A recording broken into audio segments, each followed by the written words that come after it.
സഹോദരരെ, വിശുദ്ധ പൗലോസ് ശ്ലീഹ തിമോത്തിയോസിലേക്ക് എഴുതിയ 2-ാം ലേഖനം 1-ാം അധ്യായം 1 മുതൽ 3 വരെയും 6 മുതൽ 12 വരെയുമുള്ള തിരുവചനങ്ങൾ. യേശുക്രിസ്തുവിനുള്ള ഐക്യം വഴി ലഭിക്കുന്ന ജീവനെ സംബന്ധിക്കുന്ന വാഗ്ദാനമനുസരിച്ച് ദൈവഹിതത്താൽ യേശുക്രിസ്തുവിന്റെ അപ്പസ്തോലനായ പൗലോസ് ശ്രേഷ്ഠപുത്രനായ തിമോത്തിയോസിന്, പിതാവായ ദൈവത്തിൽ നിന്നും നമ്മുടെ കർത്താവായ യേശുക്രിസ്തുവിൽ നിന്നും കൃപയും കാരുണ്യവും സമാധാനവും. രാവും പകലും എൻ്റെ പ്രാർത്ഥനകളിൽ ഞാൻ സദാ നിന്നെ സ്മരിക്കുമ്പോൾ എൻ്റെ പിതാക്കന്മാർ ചെയ്തതുപോലെ നിർമ്മല മനസാക്ഷിയോടുകൂടെ ഞാൻ ആരാധിക്കുന്ന ദൈവത്തിന് നന്ദി പറയുന്നു. എൻ്റെ കൈവയ്പിലൂടെ നിനക്ക് ലഭിച്ച ദൈവിക വരം വീണ്ടും ഉജ്ജ്വലിപ്പിക്കണമെന്ന് ഞാൻ നിന്നെ അനുസ്മരിപ്പിക്കുന്നു. എന്തെന്നാൽ ഭീരുത്വത്തിൻ്റെ ആത്മാവിനെയല്ല ദൈവം നമുക്ക് നൽകിയത്, ശക്തിയുടെയും സ്നേഹത്തിൻ്റെയും ആത്മനിയന്ത്രണത്തിൻ്റെയും ആത്മാവിനെയാണ്. നമ്മുടെ കർത്താവിന് സാക്ഷ്യം നൽകുന്നതിൽ നീ ലജ്ജിക്കരുത്. അവൻ്റെ തടവുകാരനായി എന്നെ പ്രതിയും നീ ലജ്ജിതനാകരുത്.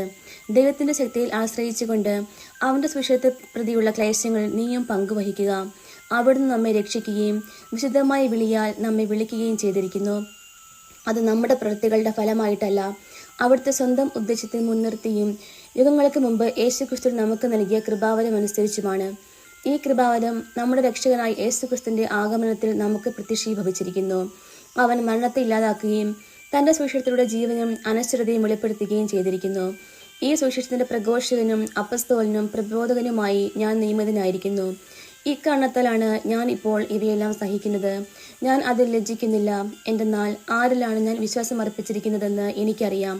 എന്നെ ഫലമേൽപ്പിച്ചിരിക്കുന്നവയെല്ലാം ആ ദിവസം വരെയും ഭദ്രമായി കാത്തു സൂക്ഷിക്കാൻ അവന് കഴിയുമെന്നും എനിക്ക് പൂർണ്ണ ബോധ്യമുണ്ട്. നമ്മുടെ കർത്താവായ മിശിഹായ്ക്ക് സ്തുതി.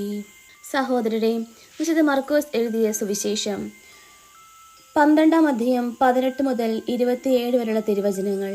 അനന്തരം പുനരുത്ഥാനം ഇല്ല എന്ന് പറഞ്ഞ സദുക്കായർ അവനെ സമീപിച്ച് ചോദിച്ചു, ഗുരു, ഒരുവൻ സന്താനമില്ലാതെ മരിക്കുകയും ഭാര്യ ജീവിച്ചിരിക്കുകയും ചെയ്യുന്നെങ്കിൽ അവന്റെ സഹോദരൻ അവളെ ഭാര്യയെ സ്വീകരിച്ച് അവന് വേണ്ടി സന്താനങ്ങൾ ഉൽപ്പാദിപ്പിക്കണമെന്ന് മോശയുടെ കൽപ്പനയിലുണ്ട്.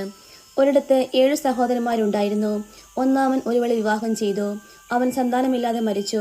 രണ്ടാമൻ അവളെ സ്വീകരിച്ചു. അവനും സന്താനമില്ലാതെ മരിച്ചു. മൂന്നാമനും അങ്ങനെ തന്നെ സംഭവിച്ചു. ഇങ്ങനെ 7 പേരും സന്താനമില്ലാതെ മരിച്ചു. അവസാനം ആ സ്ത്രീയും മരിച്ചു. പുനരുദ്ധാനത്തിൽ അവർ ഉയർത്തെഴുന്നേൽക്കുമ്പോൾ അവൾ ആരുടെ ഭാര്യയായിരിക്കും? അവൾ 7 പേരുടെയും ഭാര്യയായിരുന്നല്ലോ. യേശു അവരോട് പറഞ്ഞു, വിശുദ്ധ ലിഖിതങ്ങളോ ദൈവത്തിന്റെ ശക്തിയോ അറിയാത്തത് കൊണ്ടല്ലേ നിങ്ങൾക്ക് തെറ്റുപറ്റുന്നത്. എന്തെന്നാൽ മരിച്ചിൽ നിന്ന് ഉയർത്തെഴുന്നേൽക്കുമ്പോൾ അവർ വിവാഹം ചെയ്യുകയോ ചെയ്തു കൊടുക്കുകയോ ഇല്ല, മറിച്ച് അവർ സ്വർഗത്തിൽ ദൂതന്മാരെ പോലെ ആയിരിക്കും. മറിച്ച് ഉയർത്തെഴുന്നേൽക്കുന്നതിനെ കുറിച്ച് ദൈവം ഉൾപ്പെടലിൽ നിന്ന് മോശയോട് അളിച്ചരുത് എന്താണെന്ന് മോശയുടെ പുസ്തകത്തിൽ നിങ്ങൾ വായിച്ചിട്ടില്ലേ?